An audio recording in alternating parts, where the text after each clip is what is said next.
It was a rainy September evening in the quiet suburbs of Georgia.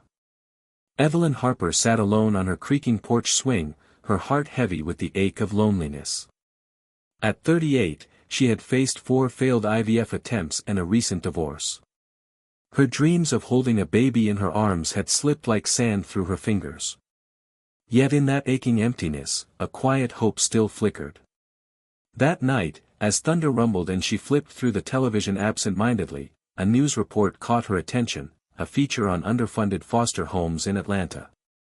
Amid the sea of forgotten children, her eyes locked with one little boy's. He sat alone in a corner, arms crossed, face stoic, but his deep brown eyes screamed of pain and longing. His name was Malik. He was 9 years old, abandoned by a drug-addicted mother, and had never known what the word home truly meant. Most couples wanted white, younger children. Malik was too complicated, too angry, too black. But Evelyn didn't see what the world saw. She saw a soul needing love. The next morning, Evelyn drove to the foster home. When she finally stood in front of him and softly asked, "Would you like to come home with me?" He scoffed and said, "Lady, white folks don't adopt kids like me." But Evelyn smiled and replied gently, "Maybe I'm not like the others." The early days weren't easy. Malik threw tantrums, cursed, and slammed doors. Evelyn patiently endured it all, reading bedtime stories he claimed he hated, waiting outside his door when he cried silently, and learning how to cook his favorite mac and cheese. Months passed. One night, she tucked him in and was about to leave the room when he whispered, "Good night, Mom." Evelyn froze, turned around, and with tears in her eyes, smiled. The word she had longed to hear had finally come, not through blood, but through love. As years rolled on, Malik blossomed. He was brilliant. Excelling in school, passionate about civil rights, science, and justice. Evelyn supported him at every turn, even working 2 jobs to pay for his tutoring and school trips. When he got accepted into Princeton University on a full scholarship, Evelyn wept with pride. "You're going to change the world," she told him. "I just know it." But as Malik climbed higher, he grew distant, first weekly calls, then monthly ones. He never talked much about what he was doing. Evelyn missed him terribly, but never burdened him. On his 25th birthday, she received a handwritten letter instead of a call. It read, "Everything I am is because you loved me when no one else would. But there's something I've never told you, Mom. I've kept it for a reason." Before she could finish reading, her doorbell rang. At the door stood a man in a dark suit, Agent Nolan from the FBI. "Ma'am, we need to talk about your son."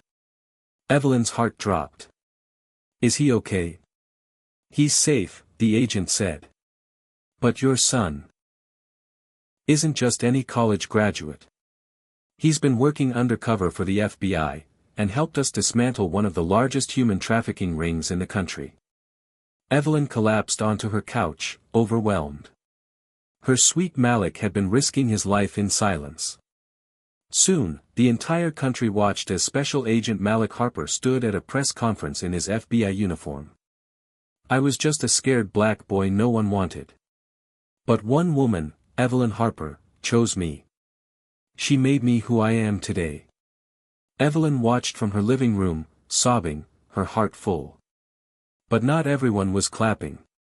In a dark corner of Atlanta, Raymond "Uncle Ray" Simmons, a notorious gang leader, watched the press conference in silence. He wasn't Malik's real uncle, but he had claimed him long ago. When Malik was a child, Ray had groomed him to be a future soldier in his gang, until Malik disappeared. Now, seeing Malik on national TV, praised for destroying Ray's human trafficking empire, lit a fire of vengeance. "You took what was mine," Ray growled, holding a photo of Malik's biological mother, a woman he once owned, and eventually had killed for trying to escape his control. Ray had never forgiven Malik for leaving, nor for rising. Soon after, Evelyn received a threatening letter and a photo of Malik's mother. Malik rushed back home to protect her. That night, he told her everything, about his past, about Ray, and about his real mother. She tried to leave the gang, Mom, and they made her disappear. Ray had her killed. Evelyn sat in stunned silence, then took his hand. You were never his. You've always been mine. But the danger had only begun. A few nights later, Evelyn's house exploded in flames. She was inside. By the grace of fate, and Malik's instinct to return early, he pulled her from the wreckage moments before the roof collapsed. At the hospital, Evelyn whispered weakly, "They're coming for you." "I know," Malik said. "But now they'll see. I have something worth fighting for." The final confrontation took place in an abandoned warehouse.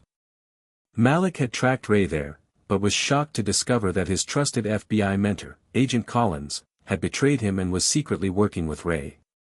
Collins, bitter and broken, had grown up in the same system but chose a darker path. "You think the world will change for you, Malik?" Collins sneered. "You're just their puppet." "No," Malik replied. "I'm my mother's son." In the chaos that followed, Ray tried to escape. Collins held a gun to Evelyn's head, having kidnapped her again. But Evelyn, bruised and battered, looked Collins dead in the eye and said, "You were once a lost boy too.